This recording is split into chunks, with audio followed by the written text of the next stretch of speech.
Hello and welcome to my video about how to hang pencil pleat curtains on a track. We're replacing some curtains in our bedroom, so I thought I'd make a really quick, easy, step-by-step video on how to hang pencil pleat curtains and also some common mistakes to avoid. If you enjoy home renovation content, DIY content and home hacks in general, then I'd love to have you as a subscriber, so please do subscribe and don't forget to hit that bell notification button so you hear whenever there's a new video. And I'd also just like to say thank you to Deconovo UK who have supplied me with the curtains. So the curtains that I'm hanging today are thermal blackout curtains from Deconovo UK, as I said, and just one quick note before we get into how to hang them, and that's about ironing. If you're tempted to iron your curtains, I would just be very careful if you do have blackout curtains, because you can actually affect the coating on them if you do iron them. So check your manufacturer's instructions very carefully, and if you're not sure, I personally would err on the side of the caution, because once you've actually had the curtains hanging, the creases tend to fall out quite quickly anyway. So the first really important step when you're hanging your curtains is to find the end of your curtain, and you need to find your cords, which you've got at the end of the curtains here, and just pull those out. And this is a really important step that you don't want to miss out, because it can all go wrong from here if you do. You just need to pull those slightly, enough to basically create a knot. Just a simple granny knot will do. Okay, so we've got plenty of the cord there. We're just going to gather that together and just put a granny knot in. And what that's going to do is secure these three cords so that when we start gathering up the rest of the curtain, there's no risk of these cords being pulled through, because what can happen is the cords can get pulled through here, you completely lose them, and quite honestly, trying to get them back is a nightmare. You probably have to give up. So once you've done your knot, if you just then tuck that inside the tape, in between the curtains and the tape there, that will just keep that safely away so it doesn't get caught or pulled. So next up, before we actually gather our curtains together, we need to work out what width we want them to sit at. And so to do this, you just need to measure your entire rail, so your entire space that the curtains are going to fit along, and then just halve that if you've got a pair of curtains, because you want them to have a gathered look even when they're actually drawn. And this is a common mistake that people make. If you have them completely pulled flat like that when they're drawn, they just won't look very nice. To look elegant, they still need to be slightly gathered for that. So we've measured our space, we've got 110. So that's measured on a tape measure here, so we'll line that up in front of us, pop our curtain in front, and then we know what we're working with. As a general rule, when you're choosing curtains, you ideally want your curtains to have a combined overall length of 2 to 2.5 times the width of your window. So bear that in mind when you're choosing which curtains you're actually going to have, and the longer they are, the wider they are, the more elegant they'll look generally. So the width that we're working with is 110, so I'm just going to get this set up here, and I've got my tied end here at this end, and I'm just going to use an upturned cup just to hold that in place while I make sure that I can get the rest of the curtain to the right length, or width even. So I'm now going to pull these cords at the other end of the curtain in the same way as I did with the ones at the first end. Just pop those out, and this is going to help me to gather the curtain up to its correct size. But once again, so that I don't lose these cords, I need to be really careful. But because in future I may want to untie this knot, I don't want to make a really big solid knot here, and to begin with I'm just going to start by pulling them out a little bit and actually just twizzling them together.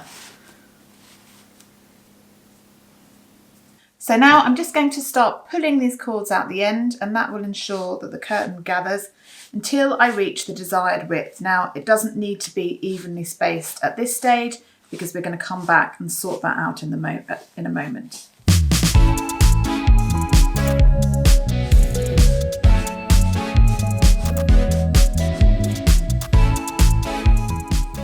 See how we're getting on. Still got a little way to go.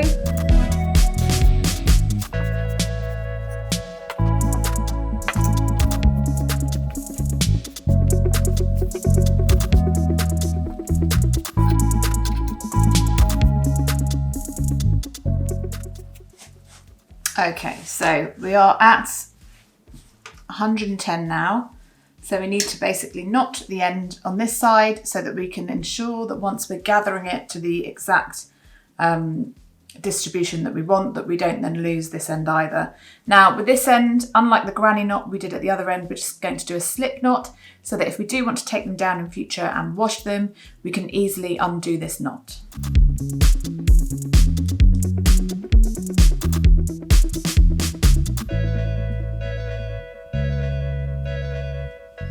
Right, we're just going to check that we're still at the right width before we then tuck that one away.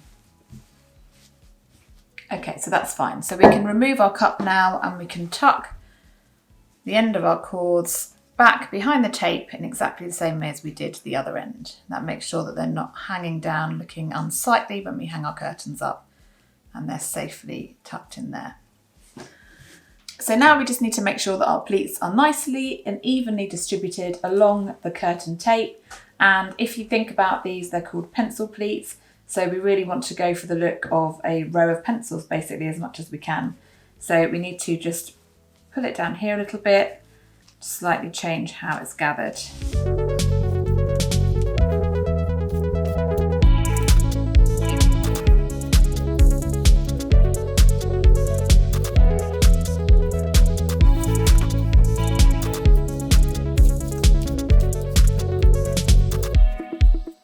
Okay, we're good. So now it's time to fit our hooks into our curtains. Now we need to get our hooks into these bits here. And this is a common mistake that people make. Basically, we've got the rises from where we've gathered our curtains, and there's these neat little parts here where you actually fit the hooks into. Something that a lot of people do by accident is actually try and put their hooks into the cord, and that's the wrong place to put it. You won't get secure a fitting. So we've counted the rises, we've got 45, and as a general rule, it's nice to have a hook at least every 4 rises. So by dividing that up, we come up with 11. So we're going to go with that. You may find that the rail that you're going onto actually has a certain amount of rings in it anyway, so you may want to go with that. But for the sake of this video, we're going to go with putting one of these in every 4 rises. So we now have a choice of where to put our hooks. As you would have seen, there's 3 options in terms of where we can fit them. We've got high, we've got medium, and we've got a low. And of course, depending which one you choose is going to affect how low, how high your curtain sits. So in this case, because the curtains we found didn't have that much to spare at the bottom, we are actually going to go with the top one. So to fit the hook, you just need to go from the bottom, pass it through, and then pull it over, and you have your hook, and that is then ready to hook into your ring on your rail. 1, 2, 3, 4.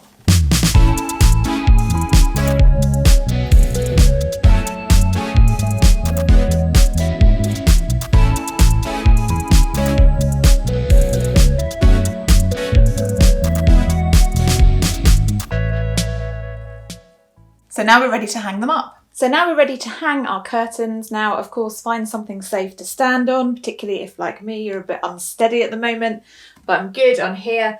One quick word as well before I hang these about curtain length. Now, the curtains that we're replacing in here were a puddle length, so they went all the way to the floor, and then they had a bit of excess material as well, which interior designers will try and persuade you is the most elegant look for your room. But actually, we didn't find it that practical, so we're now going for the apron length, which means they basically sit just below the windowsill, because we think this is a lot easier for just keeping the room clean and tidy in general. So might not be an interior designer's dream, but it's working for us.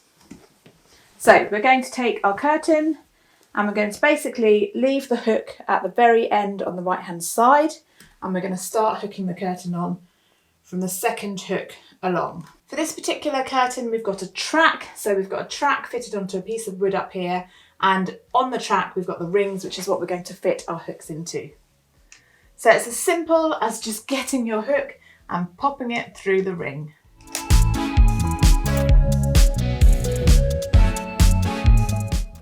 Another point is that it's really important to support the weight of the curtain in your hand so that you don't end up losing all these lovely pleats that you've created.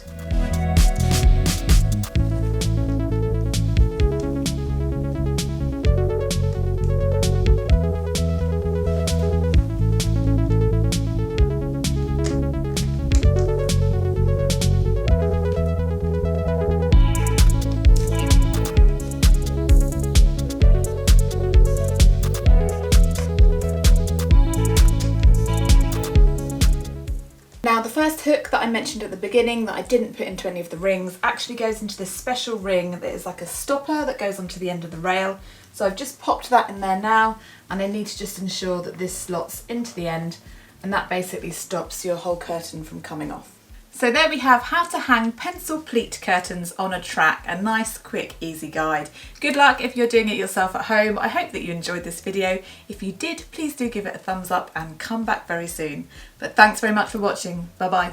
I'm pleased to say that Deconovo UK are offering viewers of this channel a discount on all of their curtain range. They've got blackout models, they've got thermal models, they've got a huge different variety of colours and sizes, so check out their range via the link below